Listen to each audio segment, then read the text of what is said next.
On April 4th, 1933, one of the largest flying objects in the world, the airship USS Akron, moved slowly through fog off the coast of New Jersey. As it entered turbulent air, it began to fall.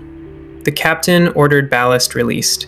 Tons of water poured into the storm below.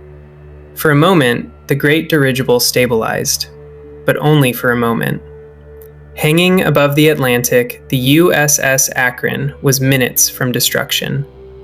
Within hours, 76 men would be dead.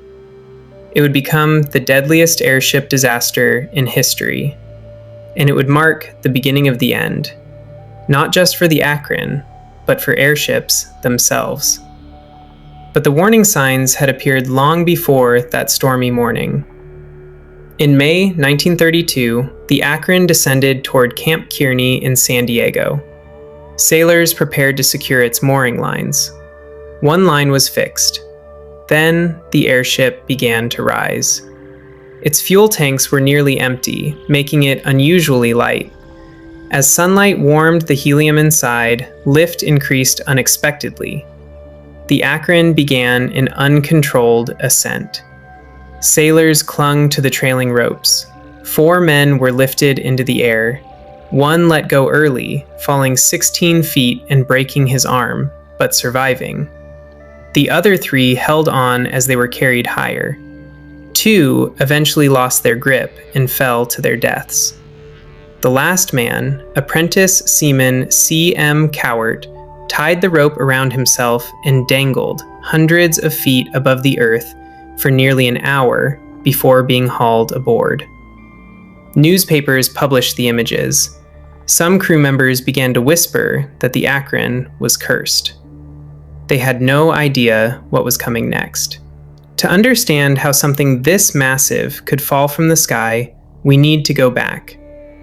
Airships saw heavy use during the First World War. They were slower than airplanes, but could fly higher and carry heavier payloads. They were used for scouting and occasional bombing runs, though by 1917, their frontline role had largely ended. Still, many believed the technology had potential. The United States was one of them. But its airship program began badly. The first American airship, the DN-1, was destroyed almost immediately after delivery when a storm tore it from its moorings. The US then attempted to purchase the British R-38, only for it to be destroyed during testing before delivery. The future of American airships was already uncertain. Progress finally came in 1923 with the USS Shenandoah, so vast it contained most of the world's helium supply. It was later joined by the USS Los Angeles.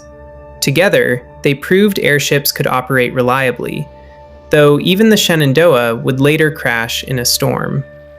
Despite setbacks, Navy leadership remained convinced. Airships, they believed, were the future. Construction of the USS Akron was completed in 1931 in Akron, Ohio. It was unlike anything that had flown before. At 239 meters, 785 feet, it was the largest flying object ever built. The Akron was also the world's first flying aircraft carrier. It could launch and recover lightweight F-9C Sparrowhawk fighters mid-air using a trapeze system. It was a marvel of engineering, but not without problems. One experimental feature, known as the spy basket, allowed a small observation pod to be lowered beneath the airship on a tether. A crewman could observe below cloud cover while the airship remained hidden above. During testing, the basket began to swing violently, nearly 180 degrees, threatening to destabilize the craft. The experiment was abandoned. It was another warning. The Akron survived further storms, rough landings, and minor damage. But on April 4th, 1933, it faced its final test. Navigating north off the coast of New Jersey, the weather deteriorated rapidly. Fog reduced visibility. Rain battered the hull. Powerful winds pushed the airship off course. Then came a severe downdraft. The Akron entered an uncontrolled descent. Ballast was released. For a moment, it stabilized. Then it began descending again. The tail struck the Atlantic. Water flooded in. The crew tried to climb. The nose lifted.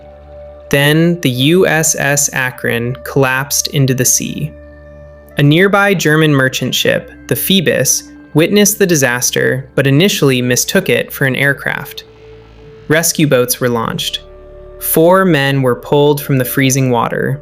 1 died shortly after. Only 3 survived, out of 76 crew members. Many survived the impact, only to perish from drowning, exhaustion, or hypothermia. The tragedy claimed twice as many lives as the more famous Hindenburg disaster 4 years later. Among the dead was Rear Admiral William Moffett, one of the strongest advocates for naval airships. His loss was devastating. Afterward, life jackets were issued to American airship crews. When the USS Macon crashed into the Pacific in 1935, 81 of 83 men survived, a stark contrast to the Akron. But the damage was done. Confidence in naval airships collapsed. Funding dwindled. The program was quietly ended.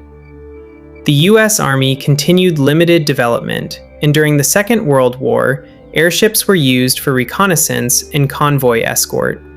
But as airplanes advanced, airships became obsolete. In less than 2 decades, airships had risen from symbols of the future to relics of a failed dream. The largest flying machine ever built did not explode in flames. It simply disappeared into the sea. And with it, the age of the great airships came to an end. Thanks for watching, and I will see you next time.